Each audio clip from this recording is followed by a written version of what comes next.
Biden has now begun his glorious plan to save the economy. What might that plan be, you ask? Well, it's to fire the workforce, which has gone super well for him in the jobs report now, hasn't it? Because, well, if you haven't heard about it, the September jobs report has been less than stellar. It's the lowest jobs report we've had since December of 2020, being at only around 190,000 jobs added this last month, which is well below expectations, which is not a new story necessarily for the Biden administration, considering that President Biden has had consistently underperforming metrics on the jobs numbers. And, well, it should be obvious to see why, though I don't think Biden has quite noticed it yet, exactly why that's happening. Because, well, we could talk about the unemployment checks being utterly absurd, and we could talk about other anti-job policies like the Keystone XL pipeline closing and other things to that sort.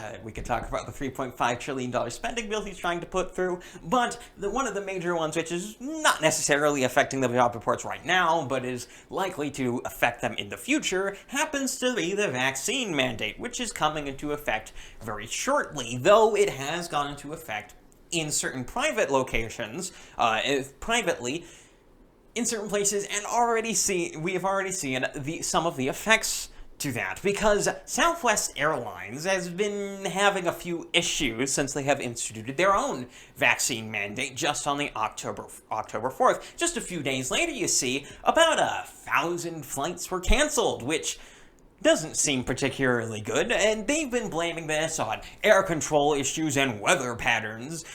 But it's fairly obvious to see that the thing that they did right before that, which is obviously going to cause a number of issues, was going to be the thing that is determinant in this particular case. Because this is one of the major problems with how we view economics today. You see, it is obviously stupid to implement a vaccine mandate at this point, regardless of what you think of the efficacy or the safety of the vaccine, or whatever you want to talk about.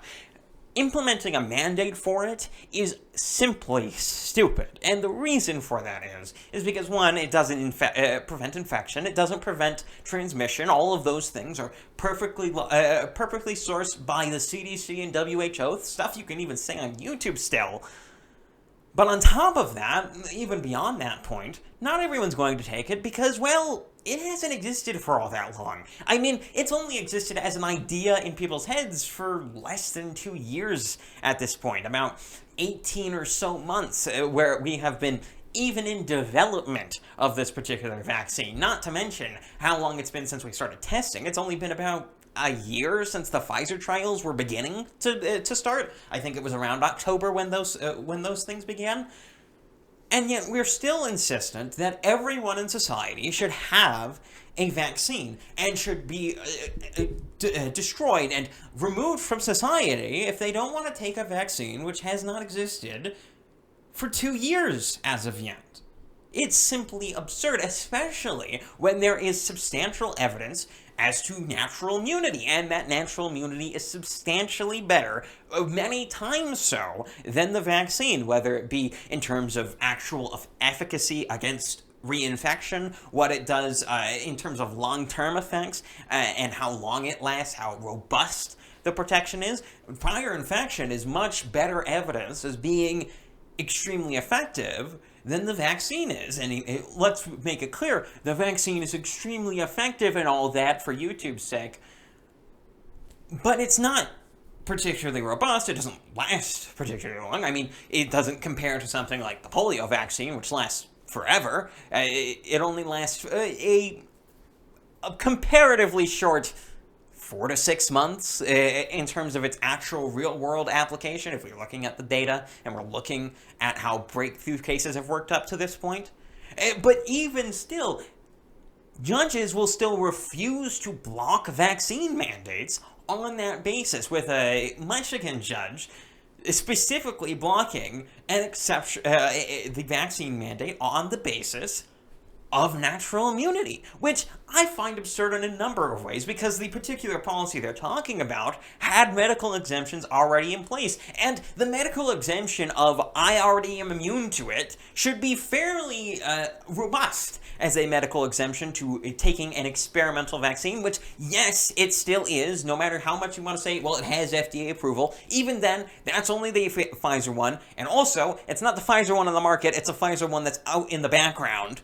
That is unavailable, according to the FDA. According to the FDA, you go and read their fact sheets on this particular matter, that's what they say.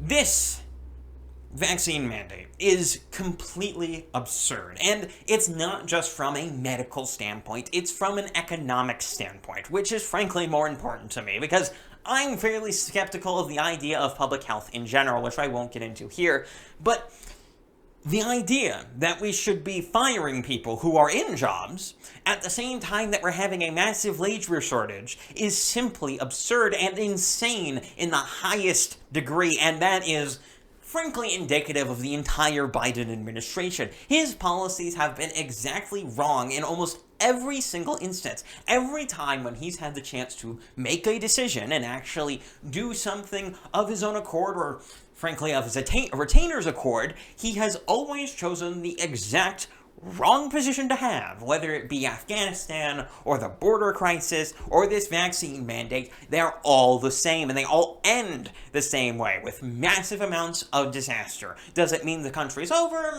As I've said many a time, no, it doesn't. It just means that it's going to have problems, and what we're going to have to deal with those problems in the future.